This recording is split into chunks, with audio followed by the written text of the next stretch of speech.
With ski boot manufacturers starting to put BOA on everything, I wanted to run a little experiment to determine, is it even worth getting a BOA boot? And because many of you don't watch to the end of my videos, I'm just going to give you the answer right here at the start. I do not think BOA is worth it for most people. I do think there's a small subset of the population that can actually benefit from it, but I think for the money they're charging for it right now, it is not worth it for most people. And I'm going to use this video to tell you guys why.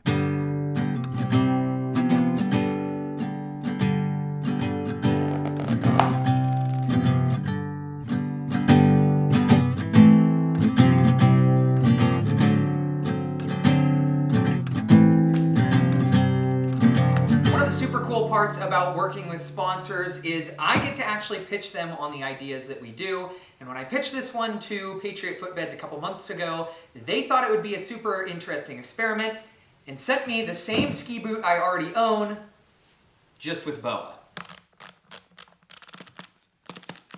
Now, it has been almost a decade since I last used the scientific method, but I think I remember the parts that are important for this experiment, and that is the mitochondria is the power how it weight.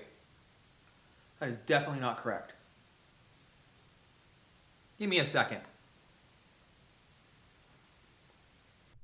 Okay, what I was actually trying to think of is that we need to limit the number of independent variables so this experiment can be as accurate as possible.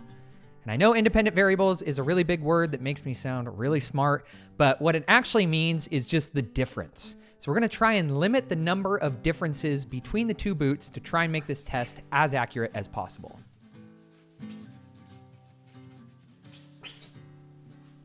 First of all, like I said earlier, they are both the same exact model of boot.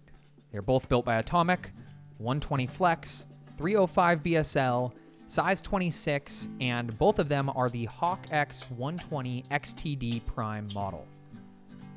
We'll also be using the same exact liner from Intuition. This model specifically is the Pro Wrap, and I've been riding these for the same amount of time, so they have the same amount of wear. Furthermore, I will also be using the same modifications that I do to all of my boots on both of these. I'm not going to go into way too much detail on the modifications. If you want to see more of that, I already have a video out explaining all of my mods in detail, and I will link that in the description below.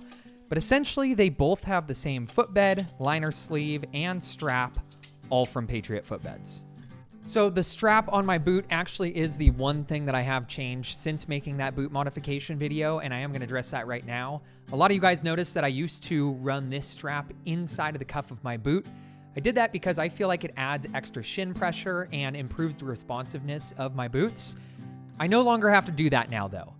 So I'm now running the True Strap 3.0 from Patriot Footbeds. It has the normal elastic strap on the outside that you guys are used to seeing, but then it also has a second strap that goes on the inside of the liner, like so.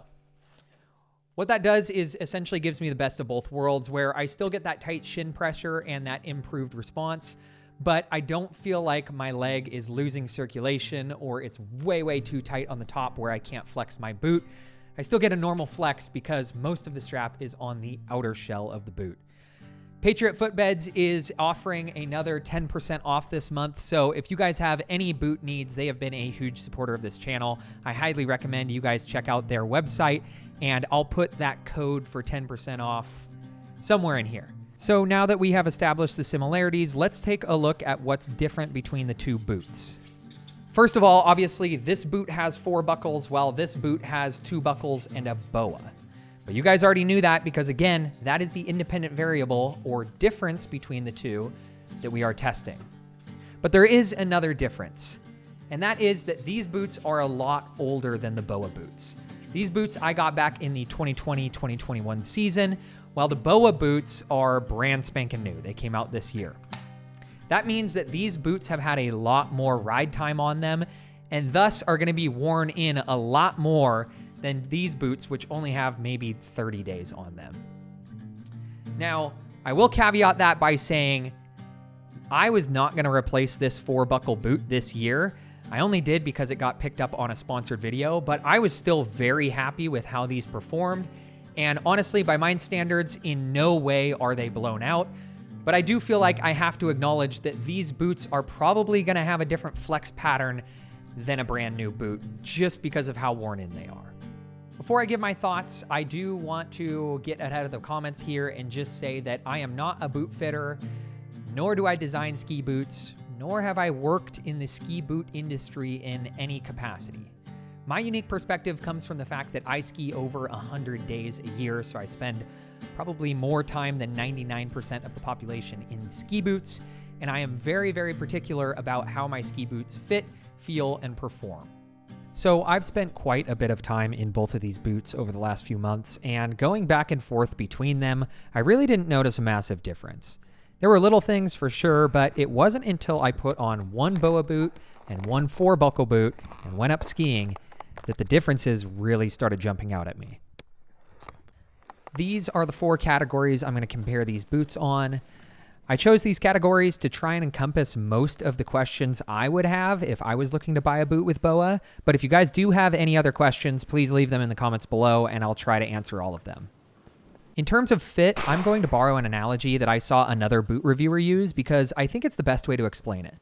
The whole point of a ski boot is to wrap your foot. The way that these 2 boots fit, I would say that the BOA does slightly better job at wrapping your foot. If you were to imagine your ski boot as a burrito, tightening the BOA system would be like grabbing the ends of the tortilla and wrapping it tighter. The pressure is super even because the tension is spread across the whole top of the foot, or burrito. The 4-buckle version feels more similar to using your fists to tighten the burrito. It is still wrapping the foot, but the pressure is uneven, and depending on the shape of your foot, there can be quite a bit of pinching or even pressure hotspots. This leads us right into our next topic, which is comfort. I think out of the 4 categories I chose here, this one has the biggest difference between the 4-buckle and the BOA, with the BOA being significantly more comfortable. I would attribute this to what I talked about in the last point, with the foot being more wrapped instead of pushed on.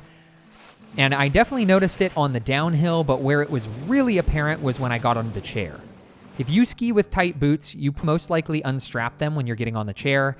At least for me, when my feet are hanging in the air, the 4-buckle boots put a ton of pressure on the instep of my foot.